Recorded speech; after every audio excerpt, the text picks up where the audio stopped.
আপনি লিখিতে পারে কিনা দেখেছেন, পড়িতে পারে কিনা হয়তো দেখেছেন, কিন্তু বলিতে পারে কিনা এইটা কোনো দিনই পরীক্ষা করেননি।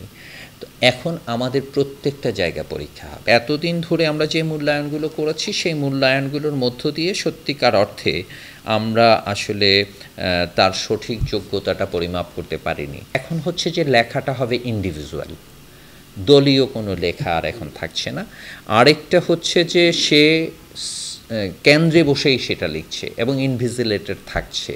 প্রথমত তো আমাদের শিক্ষাক্রমের পরিবর্তন ঘটেছে। আমরা একটা অবজেক্টিভ বেসড কারিকুলাম থেকে কম্পিটেন্সি বেসড কারিকুলামে এসেছি এবং কম্পিটেন্সিটাকে মেজার করবার জন্যে আমার আগের যেই পদ্ধতি ছিল শুধুমাত্র লিখে প্রকাশ করবার, পরীক্ষা দেবার, সেটা দিয়ে আসলে কম্পিটেন্সি মেজার করা যাবে না এবং সেই জন্যেই আমার নতুন কারিকুলামে আগের পরীক্ষা ব্যবস্থা রাখবার কোনো সুযোগ নাই। ফলে পরীক্ষা ব্যবস্থাটাতে পরিবর্তন এসছে নতুন শিক্ষাক্রমের সঙ্গে। আমরা কিছু অ্যাক্টিভিটিস দেব এবং সেই সঙ্গে সেই অ্যাক্টিভিটিসের সঙ্গে রিলেভেন্ট কিছু রিটেন জিনিস বাচ্চাদেরকে লিখতে হবে পরীক্ষার হলে এবং তারা সকাল 10টা থেকে 1টা পর্যন্ত ওই অ্যাক্টিভিটিতে ব্যস্ত থাকবে। 1টা থেকে 2টা পর্যন্ত একটা লেজার পিরিয়ড থাকবে বা টিফিন পিরিয়ড থাকবে।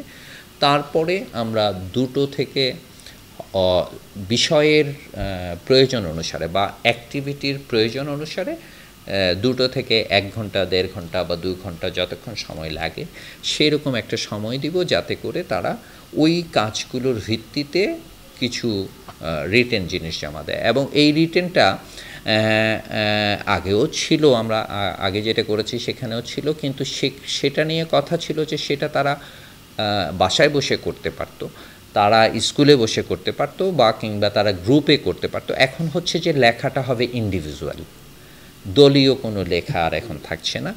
আরেকটা হচ্ছে যে সে কেন্দ্রে বসেই সেটা লিখছে এবং ইনভিজিলেটেড থাকছে এবং সে যেই খাতাটায় লিখছে সেই খাতাটা এখন যেমন পরীক্ষা খাতায় ওএমআর থাকে বোর্ডের পরীক্ষায়, ওএমআরটা ছিঁড়ে ফেললে খাতাটা আইডেন্টিফাই করা যায় না, এখন সেটাও করা হবে এবং সেই খাতাগুলো যথারীতি বোর্ডে যাবে, যেভাবে বোর্ড রেজাল্ট করে সেগুলো সেভাবেই হবে। এতদিন ধরে আমরা যে মূল্যায়নগুলো করেছি সেই মূল্যায়নগুলোর মধ্য দিয়ে সত্যিকার অর্থে আমরা আসলে তার সঠিক যোগ্যতাটা পরিমাপ করতে পারিনি। আপনি বাংলা ব্যাকরণ পড়ে এসছেন যে এই শাস্ত্র পাঠ করিলে ভাষা শুদ্ধরূপে লিখিতে পড়িতে বলিতে পারা যায়, তাহাকে বাংলা ব্যাকরণ বলে। হ্যাঁ, তো এখন আপনি কোনো দিন পরীক্ষা করে দেখেননি কেউ বলিতে পারে কিনা। আপনি লিখিতে পারে কিনা দেখেছেন, পড়িতে পারে কিনা হয়তো দেখেছেন, কিন্তু বলিতে পারে কিনা এইটা কোনো দিনই পরীক্ষা করেননি।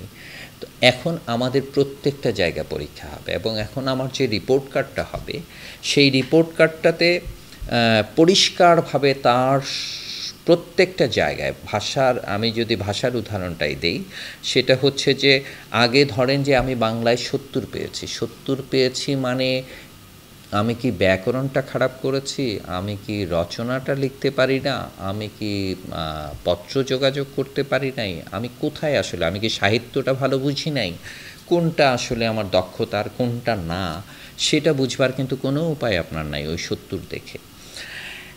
আমার এখন যেটা থাকবে রিপোর্ট কার্ডে তার ব্যাকরণগত বৈশিষ্ট্যে তার অর্জন কী, সৃজনশীল রচনায় অর্থাৎ ভাব সম্প্রসারণ করায়, রচনা লেখায়, সেখানে তার দক্ষতা কতটুকু, ভাষার প্রয়োগে তার দক্ষতা কতটুকু, সাহিত্যে বিশ্লেষণে তার দক্ষতা কতটুকু, সাহিত্য পাঠে অনুধাবন করবার ক্ষমতা কতটুকু, এবং প্রত্যেকটা সেক্টর কিন্তু বলা থাকবে এবং এটা খুবই ডেসক্রিপটিভ একটা বিষয়। যখন আপনি ওটা দেখবেন তখন বুঝবেন যে ওর কোন কোন জায়গায় ঘাটতি আছে আর কোন কোন জায়গায় দক্ষতাটা বেশি। এতদিন কিন্তু আপনি সেটা বোঝেন নাই।